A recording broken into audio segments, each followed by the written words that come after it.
Coucou, bienvenue sur la chaîne de Babynet 2009. À présent, parlons huile de croissance, synergie d'huile de croissance et huile de croissance capillaire tout court.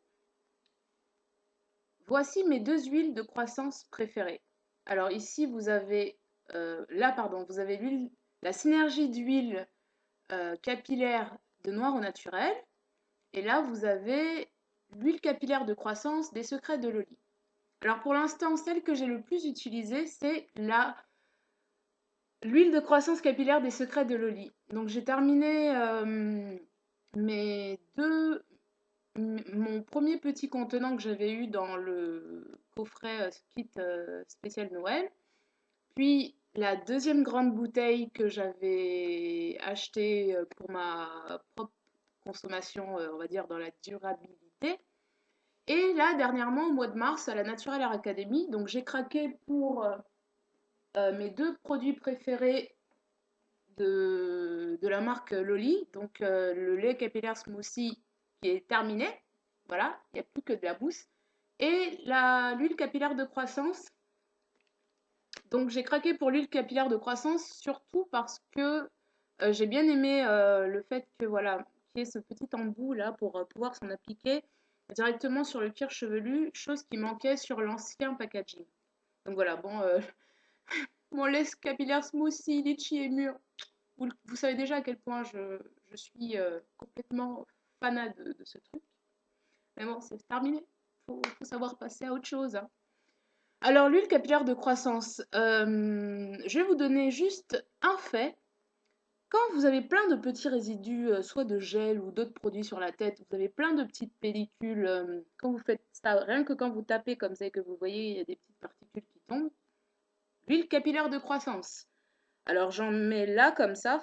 Oula, non, bah, elle est fermée. Ouais, elle est fermée.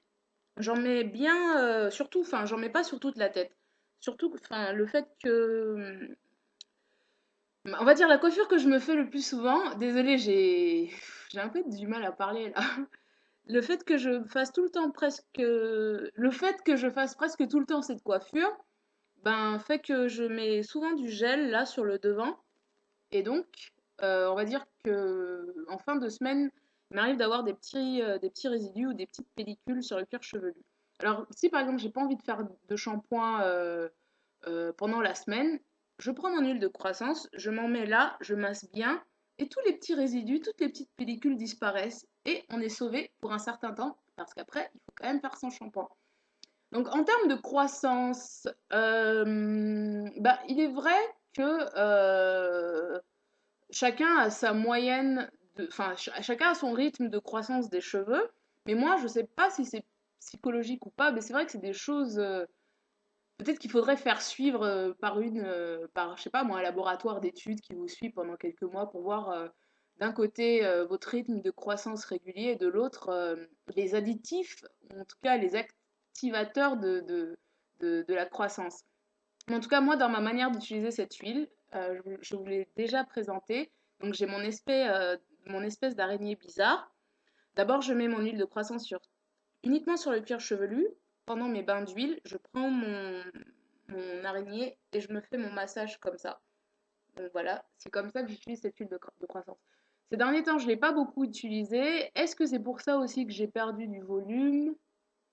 Je sais pas. Mais en tout cas, ça, c'est un kiff total. Et ce que je kiffe vraiment dans cette huile, c'est vraiment cet effet de fraîcheur, quoi.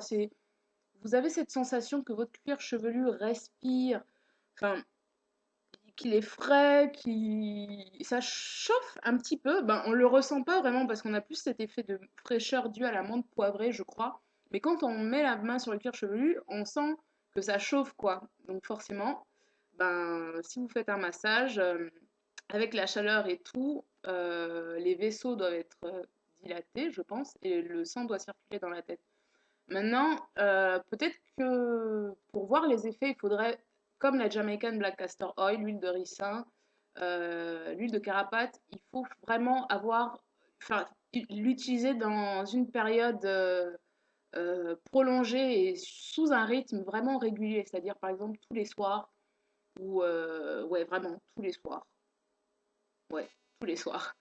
C'est pas vraiment mon cas parce que bon, moi j'ai quand même j'ai ma petite routine avec ma petite flemmardise et bah, j'aime bien comme ça pour l'instant. Mais je pense pas que ça va changer grand-chose si par exemple je veux faire pousser mes cheveux juste avant mon mariage, chose dont je n'ai strictement pas besoin. Mais je la garde bien au chaud jusqu'au jour où je vais me lancer un challenge personnel parce que j'ai tenté maintes et maintes fois de suivre certains challenges et j'ai jamais, jamais, jamais tenu.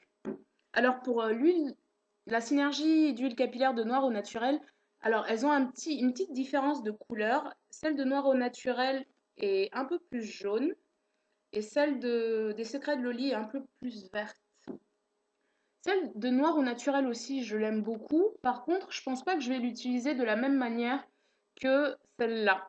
Pourquoi? Parce que celle-là, bah, au niveau toujours des effets de la sensation et du ressenti personnel, celle-là, j'utiliserai plus sur les longueurs.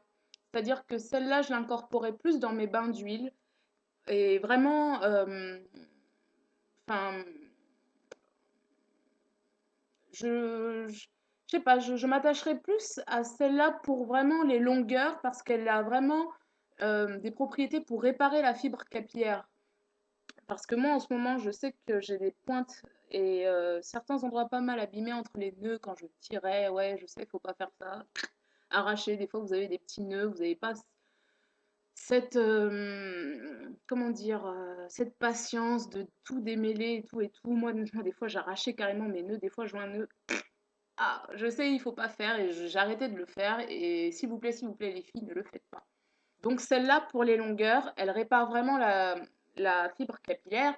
Alors il y a 7 huiles végétales biologiques précieuses dedans, du ricin, de l'argan, de la rose musquée, de l'avocat, du jojoba, c'est écrit, etc.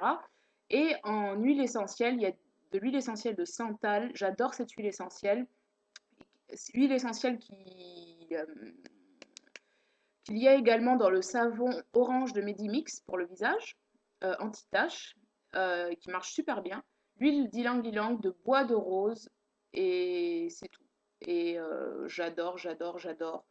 Euh, ah oui, il y a aussi du mangoko, du karité et de... à l'avocat, j'ai déjà dit. Donc voilà. Et en termes d'odeur, celle-là est peut-être moins forte que celle de... en termes d'odeur, hein, que celle des secrets de Loli.